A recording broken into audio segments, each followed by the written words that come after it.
ప్రకృతిలో మనకున్న నింగి, నీరు, అగ్ని, వాయువు, భూమి ఈ 5 పంచభూతాలను ఆరాధిస్తూ భూమిపై నివసిస్తున్న 84 లక్షల జీవరాశులన్నింటినీ ఆరాధించడం చాలా గొప్ప. అయితే వీటన్నింటినీ ఎవరు ఆరాధిస్తున్నారంటే, ఒక మనిషిగా ప్రతిరోజు ఒక లక్ష్యం కోసం కనబడని ఆ గాలిలో నుండి నింగిని చూస్తూ నువ్వు అనుకున్న లక్ష్యాన్ని సాధిస్తే నువ్వు ఆ నింగిని ఆరాధించినట్లే.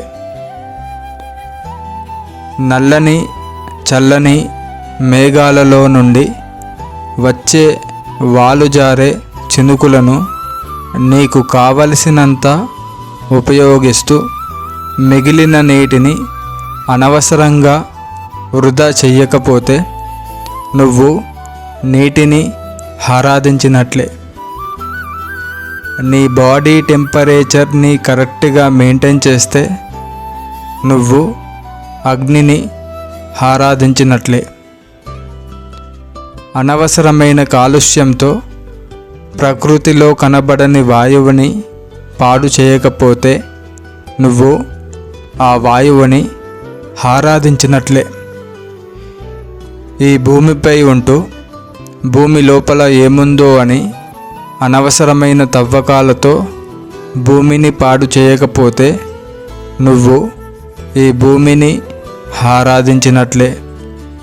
ఇలా జీవరాశులన్నింటిలో నుండి ఒక మనిషికే విగ్రహారాధన ఎందుకు చేస్తున్నారంటే, ఈ 5 పంచభూతాలతో పాటు 84 లక్షల జీవరాశులన్నింటినీ నువ్వు బ్రతికుండగా ఆరాధిస్తే నువ్వు చచ్చిన తర్వాత నీ శిలా విగ్రహాన్ని, నీతో పాటు జీవించిన అందరూ నీ శిలా విగ్రహాన్ని నిన్నుగా భావించి చాలా గొప్పగా విగ్రహారాధన చేస్తారు. అందుకోసం నువ్వు గొప్పగా అందరి కోసం ఏదైనా చెయ్యి. అయితే అన్ని ఆరాధనల కంటే పుట్టి చచ్చిన, చచ్చి పుట్టిన, చస్తూ బ్రతుకుతున్న, బ్రతుకుతూ చస్తున్న మనుషుల లాంటి విగ్రహాల లాంటి మనుషులను ఆరాధించడం, మనుషులుగా ఉండి విగ్రహాలుగా మారి ఆ విగ్రహాలు చేసుకున్న పాపాలతో కలిగిన పుణ్యమే విగ్రహారాధన. విగ్రహాల ద్వారా మనుషులుగా ఉండి విగ్రహాలుగా మారిన ఆ మనుషులకి పాపపుణ్యాలు కలుగుతుంటాయి. మనుషుల రూపంలో ఉన్న విగ్రహాలకు విగ్రహారాధన చెయ్యడం విగ్రహారాధనలో అది గౌరవప్రదమైన విషయం. అయితే ఏలియన్తో పాటు దేవాది దేవతలకు విగ్రహారాధన చేయడం జరుగుతుంది. విగ్రహారాధన ఒక హిందూ ధర్మంలో తప్ప ఏ ఇతర మతాల్లో లేదు.